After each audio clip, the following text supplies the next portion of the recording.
Google हमारे पास एक software है, ठीक है, Google Chrome, MS Word, MS Excel, Photoshop, हम क्या करते हैं उसको हमारी हार्ड डिस्क में स्टोर करके रखते हैं, ठीक है। जब हमें उसको यूज करना रहता है तो हम उस पर क्या करते हैं, डबल क्लिक करते हैं। जैसे ही हम उस पर डबल क्लिक करेंगे उसकी एक कॉपी क्रिएट हो जाती है, ठीक है। And that copy is known as now process. उसको आगे से हम क्या बोलेंगे, वो जो क्रिएटेड कॉपी है that is known as process, उसको हम क्या बोलेंगे, प्रोसेस बोलेंगे, ठीक है। तो एक प्रोग्राम था, जब हमने उसको एजुकेशन स्टेट में आया, ठीक है, प्रोग्राम इन एजुकेशन, प्रोग्राम जब एजुकेशन में आया तो वो क्या बन गया हमारे पास, प्रोसेस बन गया। क्या बन गया, प्रोसेस बन गया। स्टार्टिंग में वो एक प्रोग्राम था, सेट ऑफ इंस्ट्रक्शन था, ओके। एजुकेशन में आने के बाद इट विल बिकम प्रोसेस। तो आपको ध्यान रखना है प्रोसेस क्या होती है, ठीक है। अब ये होता है कि हम multiple process can be generated, ठीक है, for a single program. Multi process can be generated for single programme.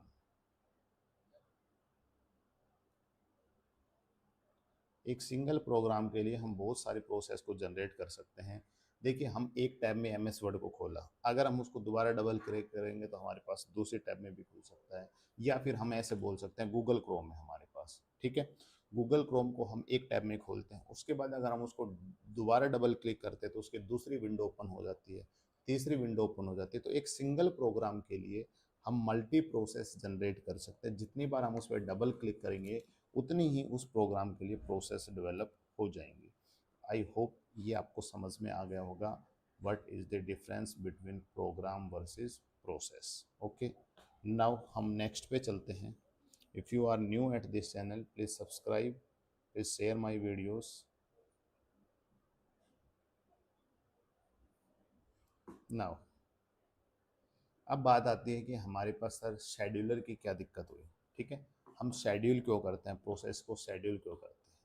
तो उससे पहले देखिए, जो हमारा ऑपरेटिंग सिस्टम है, OS है, उसका काम क्या है, रिसोर्स मैनेजर।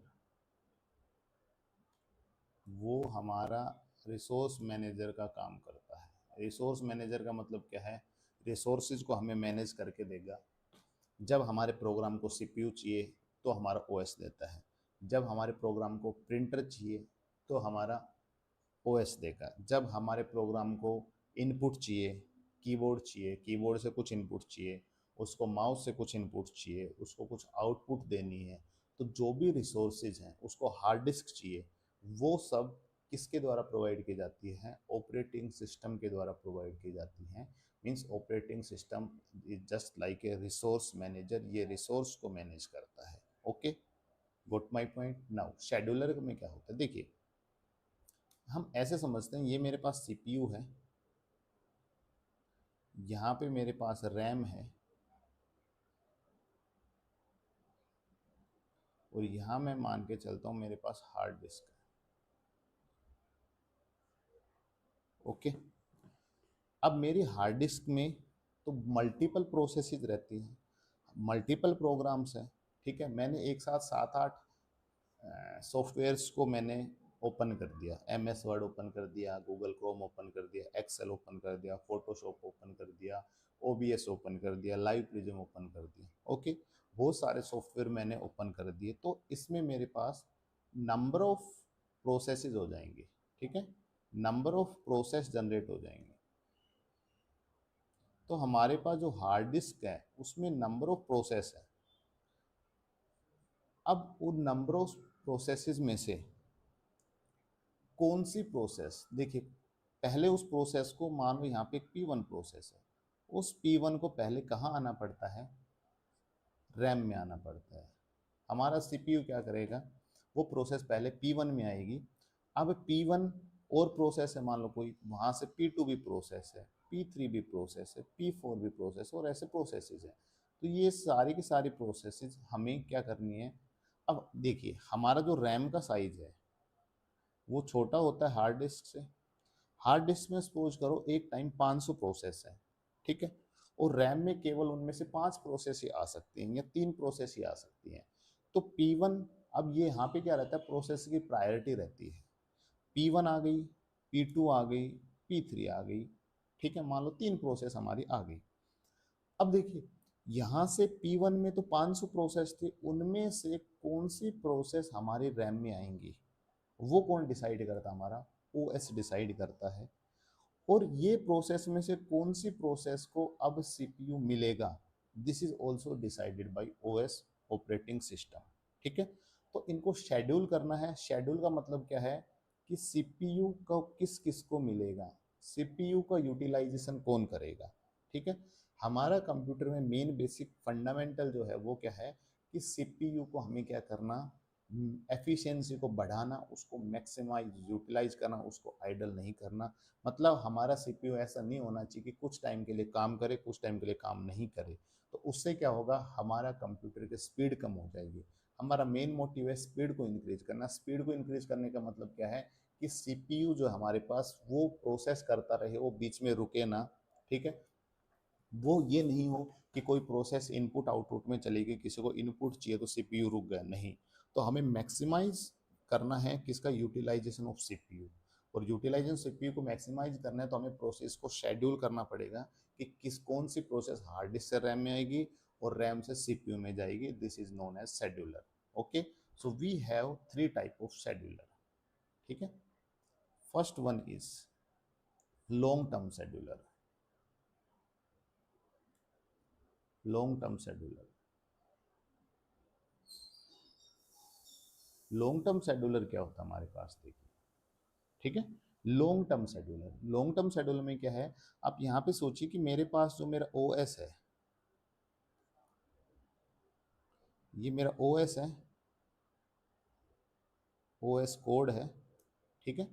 इसमें कोड है और मैं यह बोलता हूँ यहाँ पे एक मेरा उसके अंदर एक फंक्शन है। इस फंक्शन का क्या नाम है, long term.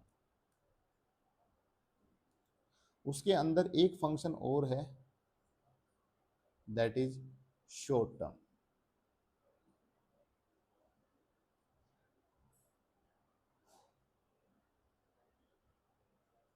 Short term scheduler.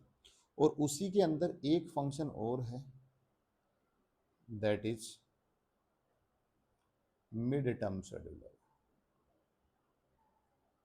तो हमारा जो OS का कोड है उसमें हमारे पास 3 कोड है लॉन्ग टर्म, ठीक है। एक फंक्शन है इसमें लॉन्ग टर्म, एक इसमें फंक्शन है शॉर्ट टर्म, और एक इसमें फंक्शन है मीडियम।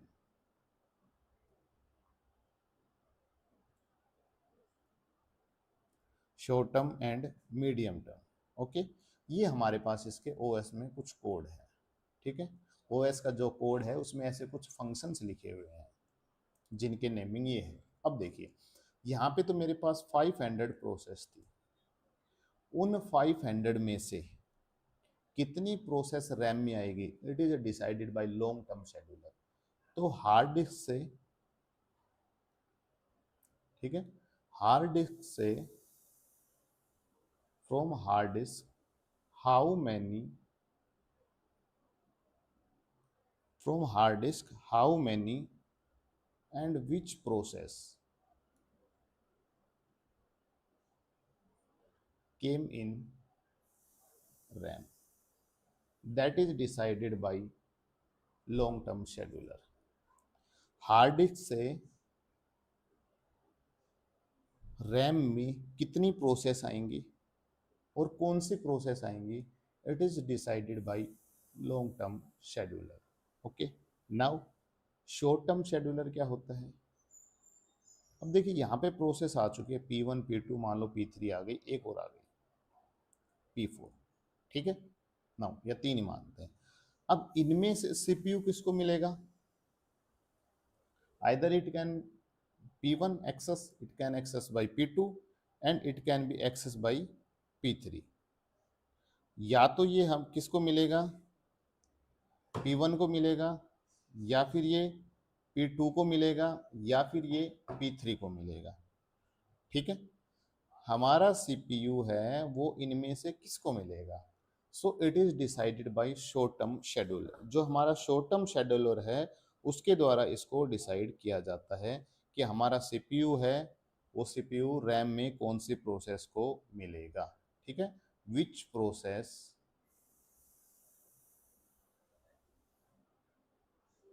एक्सेस सीपीयू, कौन सी प्रोसेस है वो सीपीयू को एक्सेस करेगी। It is done by short term scheduler, हमारा शॉर्ट टर्म शेड्यूलर ये डिसाइड करेगा कि कौन सी प्रोसेस को हमारा सीपीयू मिलेगा। मतलब हार्ड डिस्क से रैम में आना लॉन्ग टर्म, रैम से सीपीयू तक जाना शॉर्ट टर्म। ठीक है, अब कभी कभी क्या होता है कि सपोज करो कि मेरे पास यहाँ से एक प्रोसेस आ गई, सपोज दैट इज P5।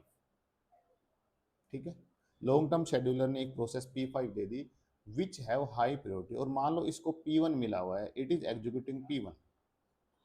अब क्या हुआ कि एक हाई प्रायोरिटी की हमारे पास क्या आ गई, प्रोसेस आ गई।